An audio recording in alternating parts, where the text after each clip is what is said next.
일본과의 관계는 끊임없는 악재가 나오고 있는 가운데 일본의 오염수 방류로 인해 우리와 일본의 관계가 좀처럼 회복될 기미를 보이지 않고 있습니다. 과거사부터 시작해서 좀처럼 반성이란 것을 모르는 족속이란 생각이 드는데 오늘은 그 길과 관련한 주식 중 단기 테마로 볼만한 두 종목을 살펴보겠습니다. 첫 번째 종목은 사마페인트로 현재 시총은 4천억 원이며 주식수는 2,700만 주입니다. 그리고 유동 주식 비율은 56%로 대략 1,530만 주가량입니다. 흔히 사마페인트라고 하면 건설과 관련한 재건축, 재개발 관련주로만 알고 있는데 전반적인 내용을 통해서 그 길 관련주로 분류되는 이유를 살펴보겠습니다. 먼저 재무제표를 보면 매출 5천억 수준의 영업이익 100억 선으로 매출 규모에 비해서 이익은 그다지 크지 않다고 할 수 있습니다. 또한 최근 서울시장 선거와 관련해서 재건축과 재개발이 활발해질 것이라는 기대감에 주가가 상승하기는 했지만 이슈에 기댄 것이라 다소 부담스러운 것도 사실입니다. 하지만 사마페인트는 기존의 매출 이외에 앞으로 나올 이슈 중 새롭게 봐야 할 것이 있는데 다음에 두 기사를 살펴보겠습니다. 먼저 첫 번째 기사입니다. 한국생산기술연구원은 지난해 12월 에폭시 수지 제조 원천 기술을 개발, 열팽창 성능이 우수한 에폭시 밀봉제 국산화에 성공했다고 밝혔다. 사마페인트는 이 기술을 활용해 신규 에폭시 수지 4종 양산 준비를 완료한 상태다. 이 기술은 그간 일본 의존도가 87%에 달했다. 에폭시 밀봉제는 열경화성 고분자의 일종인 에폭시 수지를 기반으로 만든 복합 소재로 반도체 칩을 밀봉해 열이나 습기, 충격 등 외부 환경으로부터 보호하는 역할을 한다. 반도체 전후 공정에 사용되는 유기 소재 중 세계 시장 규모가 약 1조 5천억 원으로 가장 큰 핵심 소재이지만 최고 등급의 에폭시 물성이 필요해 대부분 일본산 제품 수입에 의존해왔다. 이 기사의 내용을 요약해보면 다음과 같습니다. 반도체에서 후공정 패키징에 해당되는 공정의 특수한 에폭시 수지가 사용되며 이 제품의 일본 의존도는 80%가 넘는 수준이었습니다. 그런데 한국생산기술원에서 10년간의 연구 끝에 반도체용 에폭시 수지 개발에 성공했으며 사마페인트에서는 이를 양산하기 위한 준비를 하고 있다는 내용입니다. 사마페인트에 대한 두 번째 기사는 반도체용 에폭시 수지 양산을 위해 자금을 조달해서 시설 투자에 나섰다는 내용입니다. 기사 내용을 보면 사마페인트는 최근 100억 원 규모의 자사주 기초 교환 사채를 발행했습니다. 자금 조달 목적은 우괴 위험물 저장 창고 및 생산 설비 등 시설 투자 자금으로 시설 투자 자금의 일부는 반도체용 에폭시 수지 생산 설비 구축에 쓰이게 됩니다. 사마페인트는 한국생산기술원의 기술을 이용해 4종의 양산 준비를 마친 데 이어 이번 자금 조달을 통해 생산시설 구축에 돌입하는 것입니다. 현재 업계에선 사마페인트의 EMC 생산이 본격화되면 반도체 생산의 최종 단계인 패키징 공정에서 대일 의존도가 크게 낮아질 것으로 전망하고 있습니다. 결국 반도체용 에폭시 수지의 경쟁력만 입증된다면 사마페인트 입장에서는 1조 5천억의 새로운 시장을 개척한다는 것에 의미가 있으며 최근 반도체 시장의 큰 흐름의 사이클이 돌아왔다는 점을 감안하면 충분한 기대치가 형성될 수 있습니다.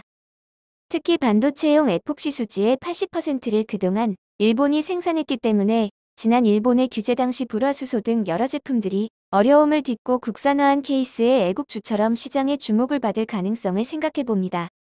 거기에 더해 최근 에폭시 가격이 급등함에 따라서 페인트 가격이 오르고 있어서 이에 따른 수혜 또한 예상됩니다.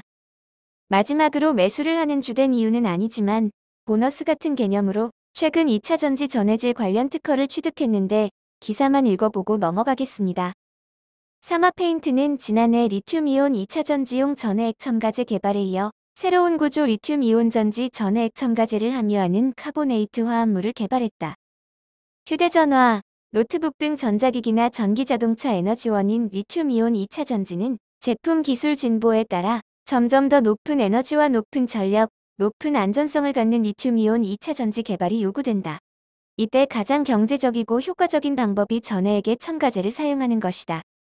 이번 특허 기술은 리튬이온 2차 전지의 구조적인 대체 없이 적은 양의 구성 요소를 첨가해 성능 개선을 할 수 있는 경제적이고 효율적인 화합물을 개발한 것이다.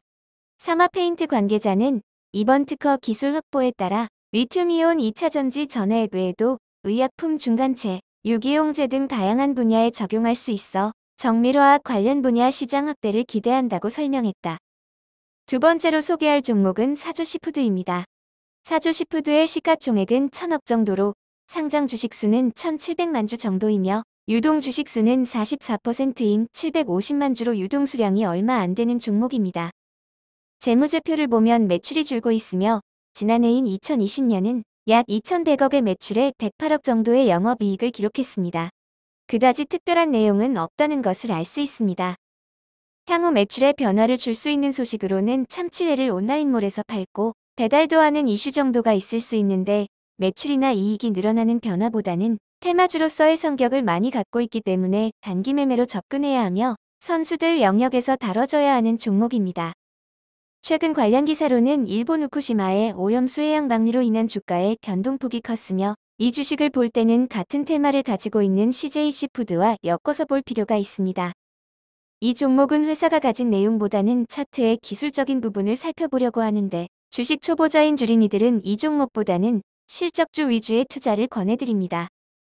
같은 테마를 타고 있는 CJ시푸드와 사조시푸드, 이 두 종목을 일봉으로 보면 거의 비슷한 모습을 하고 있는데 일본 오염수 방류의 가능성으로 주가가 상승을 한 이후에 뉴스가 나오면서 고점을 찍었고 이후에 조정을 거치고 있는 모습입니다.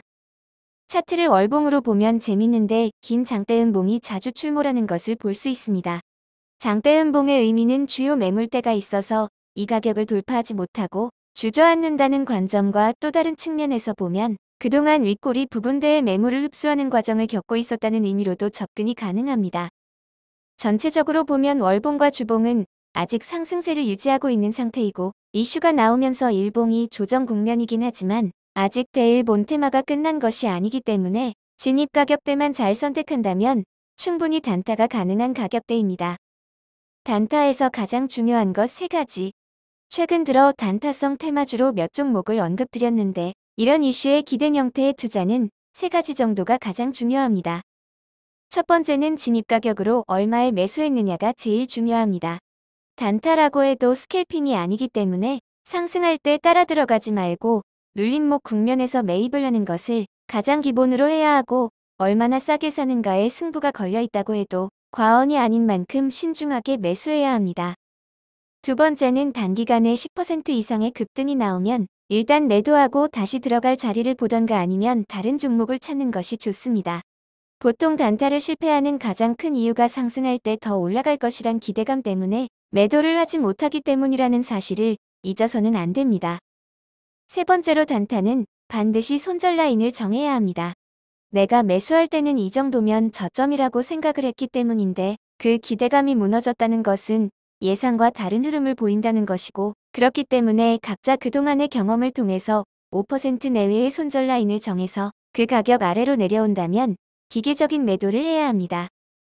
오늘은 그 길 관련 단타 종목 2개를 살펴봤고 뉴스와 시사에 기댄 종목을 매매할 때 중요하게 생각하는 3가지 방법에 대한 얘기를 해봤습니다. 다음에는 더 재밌고 유익한 정보를 가지고 찾아뵙겠습니다. 감사합니다.